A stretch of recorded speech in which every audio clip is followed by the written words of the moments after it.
Halo guys, lanjut lagi kita Battle to the Heaven. Xiao Yan perlahan muncul di depan Cimsu yang berwajah pucat. "Kamu pikir kamu siapa? Berani mengucapkan kata sampah di depanku?" kata Xiao Yan. Semua orang di ruangan memandang Cimsu yang tidak dapat bertahan bahkan untuk satu pertukaran melawan Xiaoyan. Wajah Han Li nampak tertegun. Dia hanya tersenyum pahit dan menggelengkan kepalanya sebelum melirik Xiaoyan. Orang ini tidak selembut yang dia lihat ketika menjadi kejam. "Pana Tuahan, aku minta maaf karena telah bertarung di tempat ini," kata Xiaoyan dengan acuh tak acuh menatap Cimsu yang pingsan di tanah, sebelum mengalihkan pandangannya ke Han Li dan tersenyum. Han Li hanya melambaikan tangannya mendengar itu. Dia telah menuai apa yang dia tabur. "Namun seranganmu sedikit kejam. Mei Yin, bawa orang-orangmu pergi," kata Han Li. Mei Yin terkejut saat mendengar itu.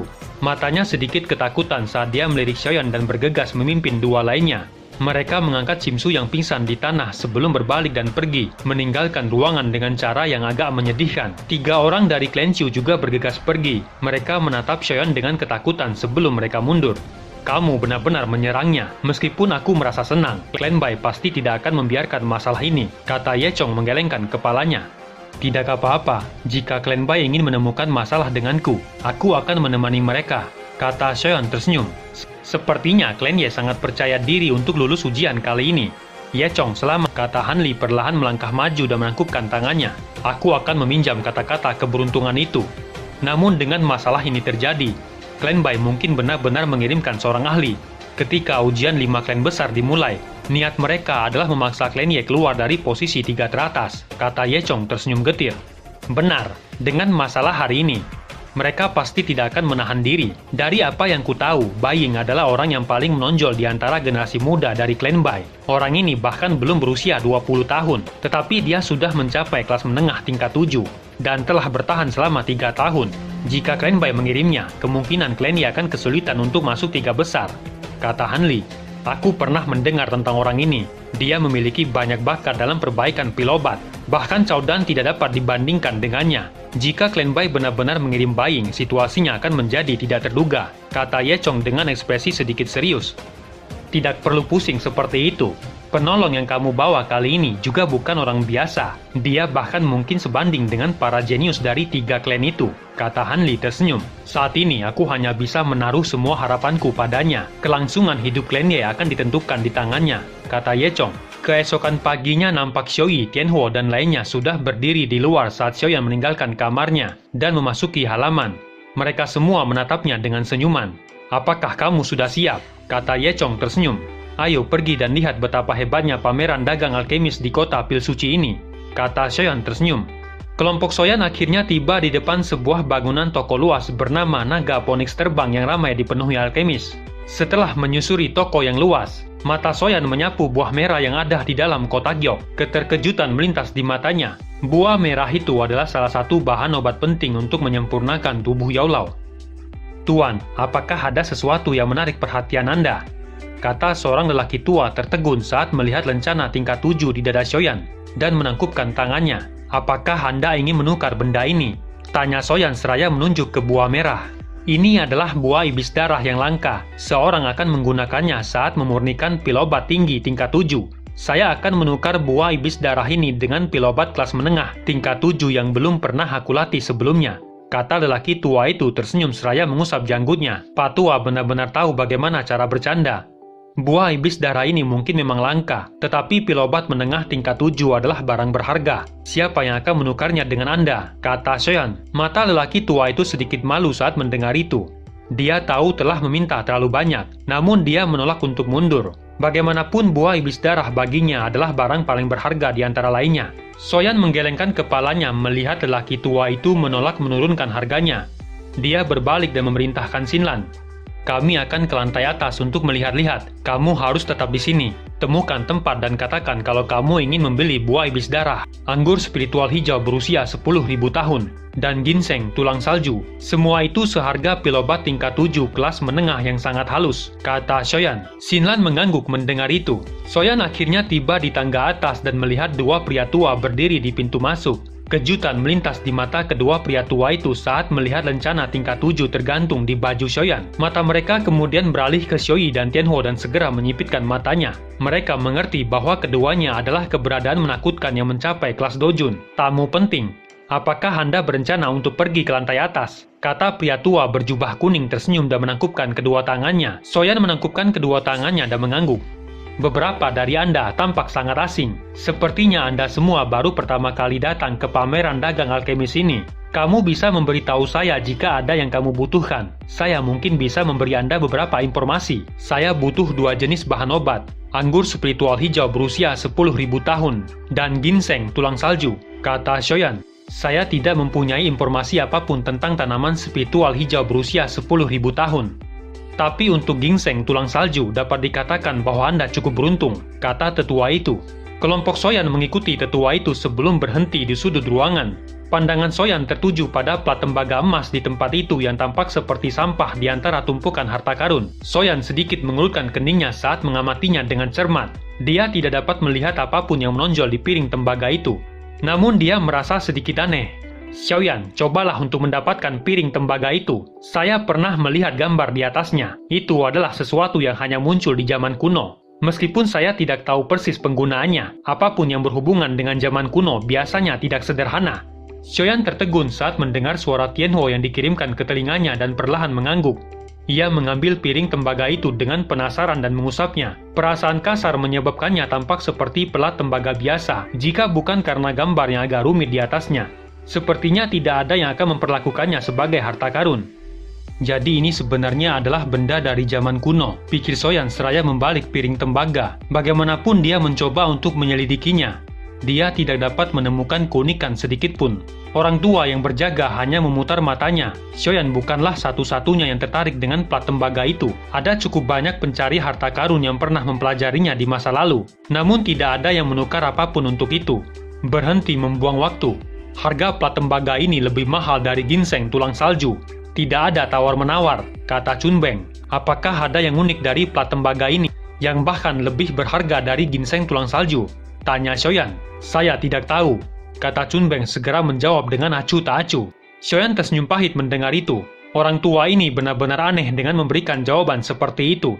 Meskipun saya tidak tahu apa gunanya plat tembaga itu, namun saya dapat mengatakannya bahwa itu adalah barang dari zaman kuno.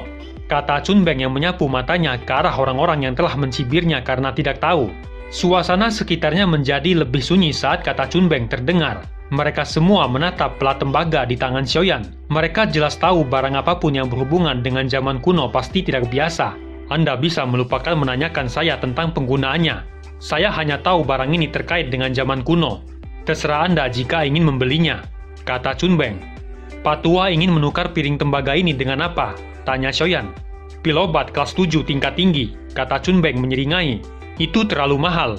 Lupakan, aku akan menukar ginseng tulang salju saja, kata Xiaoyan tersenyum getir. Dia mengambil botol giok dan meletakkannya di atas meja. Pak Tua, ini adalah pil jantung kelas menengah tingkat 7. Jika Anda menelannya saat memurnikan pil obat, itu akan membantu menstabilkan pikiran. Dengan begitu, peluang berhasil memurnikan pil obat akan meningkat. Apakah Anda setuju menukarnya? Tanya Xiaoyan. Kejutan melonjak di wajah Chunbeng. Dia dengan cepat mengambil botol giok dan menuangkan pil obat putih.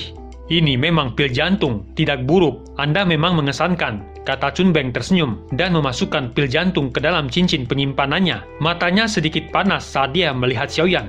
Xiaoyan hanya menyeringai. Dia mengambil ginseng tulang salju sebelum berbalik dengan niat untuk pergi. Tunggu, apa kamu tidak ingin piring tembaga itu? Kata Chunbeng sedikit berteriak. Xiaoyan melirik piring tembaga di atas meja giok dan menggelengkan kepalanya. Tidak ada yang mau menukarnya dengan pil obat tingkat 7 kelas tinggi, jawab Xiaoyan. Chunbeng menggosokkan kedua tangannya dan tersenyum. Lupakan, selama kamu menukarnya dengan pil jantung itu, saya akan memberikan plat tembaga itu kepadamu. Apa yang kamu katakan? Kata Chunbeng. Xiaoyan terkejut mendengar itu. Wajahnya sedikit ragu. Bagaimanapun pil jantung juga berharga. Xiaoyan, tukarkan dengan itu. Sepertinya kamu tidak akan rugi. Benda itu memang dari zaman kuno. Hanya saja orang tua itu tidak tahu bagaimana membukanya, kata Tianhuo yang mengirimkan suaranya ke telinga Xiaoyan. Xiaoyan mengangguk mendengar itu. Bagaimanapun pengalaman Tianhuo jauh dari apa yang bisa dibandingkan dengan orang lain. Jika Anda memberikan pil jantung elemental itu kepadaku, aku akan menambahkan ginseng tulang salju di atas piring tembaga ini. Apa yang kamu katakan? Kata Chunbeng sedikit berat. Ginseng tulang salju itu awalnya ingin dia simpan untuk dirinya sendiri. Xiaoyan mengangguk dan tersenyum mendengar itu. Dia mengulurkan tangannya untuk mengambil piring tembaga. Namun sebelum Xiaoyan bisa mengambil piring tembaga itu, sebuah kipas ungu tiba-tiba muncul dan dengan cepat menekan piring tembaga. Teman, piring tembaga ini juga menarik perhatianku. Maukah kamu memberikannya padaku? Kata seorang pria muda yang tiba-tiba muncul dan tersenyum. Senyum di wajah Xiaoyan perlahan ditarik saat kipas ungu itu menekan piring tembaga. Rasa dingin melonjak di matanya. Ada 3 orang tua berdiri di belakang pemuda berpakaian putih itu. Kekuatan kedua pria tua itu mencapai bintang 8 dojong, sementara satunya yang lain adalah dojun. Xiaoyan mengulurkan keningnya saat melihat itu. Teman, saya dapat membayar 2 kali lipat dari harga yang telah kamu berikan. Namun bisakah kamu memberikan plat tembaga itu kepada saya? Kata Chen Xiang tersenyum. Sementara kipas logam di tangannya menekan dengan erat pada plat tembaga. Xiaoyan melihat sejenak pria muda berpakaian putih itu sebelum menggelengkan kepalanya. Tidak, kata Xiaoyan. Sesaat kemudian Xiaoyan menjentikan kedua jarinya dan kekuatan tersembunyi tiba-tiba mengguncang kipas sampai bergeser ke samping. Setelah itu tangan Xiaoyan dengan cepat bergerak dan meraih plat tembaga itu. Serangan mendadak Xiaoyan menyebabkan mata Chen Xiang berubah sedikit dingin. Dengan cepat kipas ungunya terbuka dan permukaannya yang tajam memotong dengan cepat ke arah plat tembaga di tangan Xiaoyan. Ekspresi Xiaoyan tidak berubah karena pembalasan kejam dari Chen Xiang. Xiaoyan melambaikan piring tembaga dan tiba-tiba meraihnya kembali.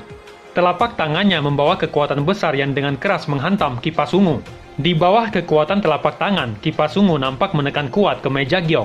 Sebelum dia bisa menarik kipasnya kembali, tendangan Xiaoyan yang dipenuhi kekuatan terayun ke wajahnya, menyebabkan wajahnya sedikit tenggelam dan segera mengambil 2 langkah mundur menghindari tendangan Xiaoyan. Bocah lancang sekali! Teriak kedua tetua di belakang pemuda itu. Mereka melangkah maju dan muncul di depan Chen Xiang. Kedua tangan mereka membentuk cakar saat mereka akan menyerang Xiaoyan. Keduanya baru saja akan menyerang ketika Xiaoyi dan Tianhuo muncul di depan Xiaoyan. Xiaoyi tertawa keras dan menjentikan jarinya saat kabut racun keabuan meluncur keluar dari jarinya. Seorang panatua dojun segera berubah ekspresinya saat melihat 2 gumpalan kabut racun yang meluncur. Kedua tangannya terkepal dan ruang kosong menjadi terdistorsi hingga mengeras dan memblokir 2 gumpalan kabut racun. Meskipun kabut racun nampak tersumbat, masih ada bau samar yang tercium kedua lelaki tua itu, membuat doci di dalam tubuh mereka menjadi kacau. Mereka segera mundur dengan wajah pucat dan menekan pemberontakan doci di tubuh mereka. Mengapa? Apakah kamu berniat merebutnya dengan paksa? Kata Xiaoyi dengan samar. Dia melirik Chen Xiang dan pria tua di ruang terdistorsi setelah memberi pelajaran kepada 2 orang tua itu. Kedua lelaki tua itu ditarik kembali oleh panatua dojun sebelum mereka menyadari situasi di depan mereka. Keringat dingin muncul di dahi mereka saat merasakan kekuatan menakutkan dari Xiaoyi dan Tianhuo. Dengan 2 dojun kali ini mereka sepertinya telah menendang batu logam. Mata Chen Xiang nampak tenggelam saat dia melihat Xiaoyi dan Tianhuo yang muncul. Dia tiba-tiba tersenyum saat berkata pada Xiaoyan, "Saya Chen Xiang dari Sekte Xuan yang mendalam. Bolehkah saya tahu namamu?" Sekte Xuan yang mendalam, gumam Xiaoyan. Sekte Xuan yang mendalam ini memiliki reputasi yang kuat. Jejaknya bahkan sedikit melampaui lembah sungai es. Karena di balik Sekte Xuan yang mendalam, ada Sekte Langit yang mendalam yang terkenal. Bahkan jika seseorang tidak memberikan wajah pada Sekte Xuan yang mendalam, mereka harus memberikan wajah pada Sekte Langit yang mendalam. Sebagai sekte kuno yang telah bertahan selama ribuan tahun, kekuatannya tentu menakutkan. Saya bukanlah orang yang terkenal. Tidak perlu tahu namaku. Saya yang pertama menemukan tembaga ini dan saya tidak berniat menjualnya untuk saat ini, kata Xiaoyan. Wajah Shen Xiang nampak kusam saat mendengar itu. Tatapannya beralih ke Chunbeng yang telah menukar piringan tembaga sebelum berbicara. Selama kamu menyerahkan tembaga itu kepadaku, aku akan membayar harga 2 kali lipat, kata Chen Xiang. Chunbeng bermain dengan piring tembaga di tangannya saat mendengar itu. Dia memandang Xiaoyan dan Chen Xiang. Sesaat kemudian dia tersenyum dan melemparkan tembaga itu kepada Xiaoyan. Semuanya harus dilakukan dengan tertib. Saya bukanlah orang yang mau melakukan apapun demi uang. Karena saya sudah menerima barangnya, saya tentu saja tidak akan berbalik dan menjualnya kepada orang lain, kata Chunbeng. Terima kasih, Pak Tua, kata Xiaoyan tersenyum dan menangkupkan tangannya. Ini adalah wilayah Menara Pil. Saya tidak percaya ada orang yang berani bertingkah laku kejam di sini. Bahkan jika anggota dari Sekte Langit yang mendalam datang ke sini, mereka masih harus menjaga diri sendiri, kata Chunbeng melambaikan tangannya. Ekspresi jelek melintas di wajah Shen Xiang ketika dia mendengar itu. Matanya dengan dingin menatap Chun Beng. Setelah itu dia menoleh ke arah Xiaoyan. Seorang teman tambahan sama dengan jalan tambahan. Menyinggung seseorang karena sesuatu yang Anda tidak yakin. Itu tidak masuk akal, kata Shen Xiang. Xiaoyan hanya tersenyum mendengar itu dan menyimpan tembaga di cincin penyimpanannya di depan Shen Xiang. Setelah itu dia mengangkat kepalanya dan menatap Shen Xiang. Saya pikir saya tidak akan menjadi teman Anda. Jika Anda memiliki kesabaran untuk menunggu, saya mungkin akan memberikan tembaga ini kepada Anda secara gratis setelah saya mempelajarinya, kata Xiaoyan. Setelah itu dia berjalan menuju tangga. Melihat itu, kedua lelaki tua yang baru saja menderita kerugian menggeser tubuh mereka dan menghalangi jalannya. Senyum di wajah Xiaoyan perlahan ditarik setelah jalannya diblokir. Namun sebelum dia berbicara, dua doci agung perlahan melonjak dari tubuh Xioi dan Tianhuo. Jika kamu tidak tersesat dalam waktu 3 napas, kamu akan mati, kata Xioi dengan kejam menatap dua orang tua yang menghalangi jalan mereka. Ekspresi kedua lelaki tua itu berubah saat melihat itu dan segera mundur. Xiaoyan melirik dua pria tua yang dengan cepat mundur. Setelah itu dia menoleh ke arah Shen Xiang. Jangan menyinggung perasaanku. Jika tidak, Anda tidak akan keluar dari wilayah pil ini hidup-hidup, kata Xiaoyan. Xiaoyan mengabaikan wajah Shen Xiang yang berubah menjadi dingin. Dia berbalik dan berjalan menuruni tangga. Xioi dan lainnya segera mengikuti. Mata Shen Xiang nampak gelap dan padat saat dia dengan kejam melihat punggung kelompok Xiaoyan yang perlahan menjauh. Sudut mulutnya berubah menjadi senyuman gelap dan dingin. Panatua Xuan, selidiki mereka. Ini pertama kalinya aku bertemu dengan seseorang yang berani mengancamku. Menarik sekali.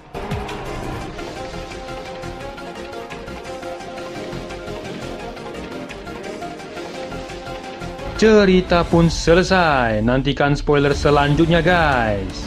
Buat yang belum subrek, dibantu subrek yo guys, biar jalan terus spoilernya.